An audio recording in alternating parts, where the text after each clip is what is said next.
korve saab teha ainult sellest osast, mis jääb südamest väljapoole. Proovime siit midagi saavutada äkki. Kas on hea päev täna või ei ole? Ta tuleb ära ka koorida. Näed, veesest võetud. Mida kauem vees, seda kauem veel korvid kestavad. Üritan panna aastarõnga ühest äärest teise, üritan. Ja kui lähebki natukene välja, mitte midagi ei juhtu.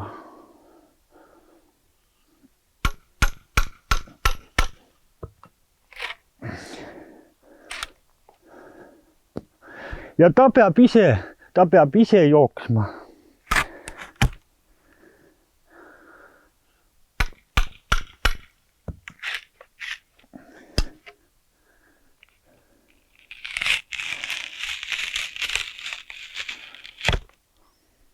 Need mustaks läinud ääred, tõmban lihtsalt minema.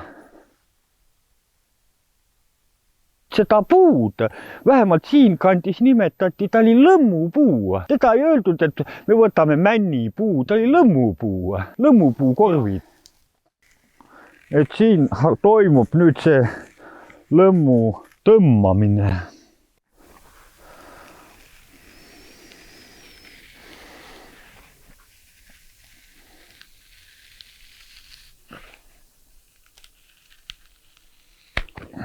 Ja see pird ei lähe mitte kunagi katki niimoodi, et ta külje peale välja jookseb. Et kui ma tekitan murde, siis ta jookseb lõpuni, vaid ta ei jookse mitte kunagi külje peale välja. Masinatega lõigatutel, seal on kiud läbi lõigatud. Seal see pird läheb ükskõik igat moodi. Aga see ta jookseb puidu kasvamise suunasse. Me teeme täna ühe väikse korvi, pärast ma lõikan need lihtsalt risti pooleks, teen väikse korvi. Tegelikult on nii, mida vanem puu, seda korv kauem kestab. Et 200 aasta vanusest männist tehtud korv kestab, kui siis ütelda poole kauem, mina pakun, kui 100 aastasest. Ma vaatan, palju siin on, 1, 2... 5, 6, 7, 8, 9, 10, 11, 12, 13, 14 aitab küll. Aga ma sordin ka need painde järgi, sellepärast loomulikult mõned on tunnetuse järgi sordin lihtsalt. Näed, see on hästi pehme ja see on tugevamat jätan nagu põhja jaoks. Prügikasti tüüpi. Vaheliti tuleb panna. Ega siin ma mitte kunagi ei mõõda. Praegu teen ma 3x3 üles painutamiseks. Mul läheb kirvetera vaja. Ta lihtsalt peab jälje ette tegema. Ümberpanemise pirud, põhjapirud, siin praegu ma teen kõik ühe pikkusega, lihtsalt pärast lõikan maha.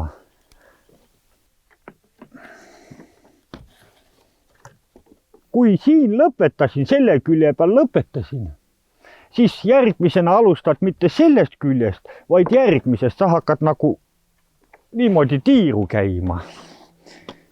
Ma teen niimoodi, nagu vanasti tehti. Vanasti oli peaaegu igas külas oli ikkagi paar meest, kes oskas neid korve teha. Need viimase rea pirud peavad ühe laiused olema põhimõtteliselt. Sest nad lähevad kõik ühte pakki nagu. Ütleme nendest 3 vast kõige siukese tugevama ma panengi keskele nüüd. Siin lõpetasin, hakkan minema järgmisest reast. Muidugi selle saaks väga kõrge teha, selle korvi, aga ma lihtsalt täna seda kõrgemaks ei tee. Seda saaks ju tegelikult 5 sentimeetrit, aga ma lõpetan ta selles kõrguses ära. Ja seda ka ma maha ei lõika, see on nagu tugevduspird. Minul on kõikidele pandud keskele see tugevduspird. Nii, üks läheb peale, teine läheb sisse. See on hästi paindlik, selle panen, näed, see paindub väga hästi, selle panen sisse ja selle piruga panen peale. Võtan 1 millimeetri maha, ma vaatasin, et äär jäi nagu üle. Nüüd on tasapinnas, keskmise piruga on ülemine äär tasapinnas.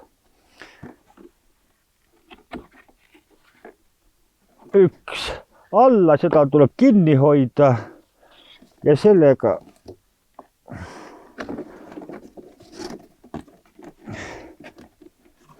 kogu aeg tuleb vaadata enam-vähem, et pirud jääks ühe kõrgusele.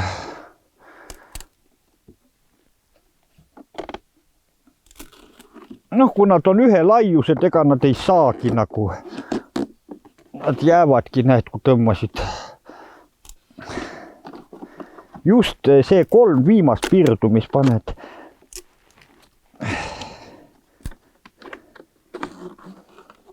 Nii, aga noh, näed, ega siis niimoodi ka jätta ei saa.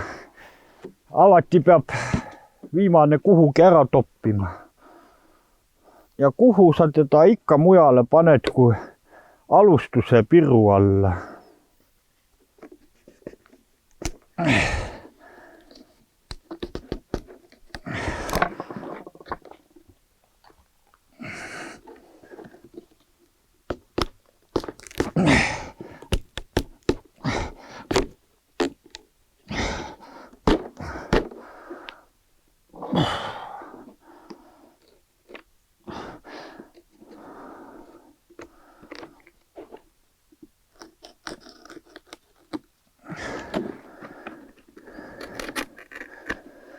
Ja siis tuleb puhastamine.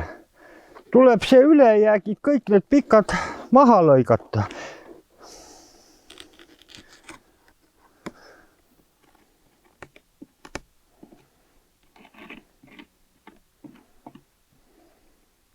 Kui ta on 1-2 kuivanud, siis praegu see inimene tuleb, vaatab, et ta peab olema nii sile nagu klaas, siis ma olen ikkagi liivapaberiga veel üle käinud need ääred, aga toorest puitu ei ole võimalik liivapaberiga üle käia. Nüüd ma võin siis ütelda, et see korv on küll valmis.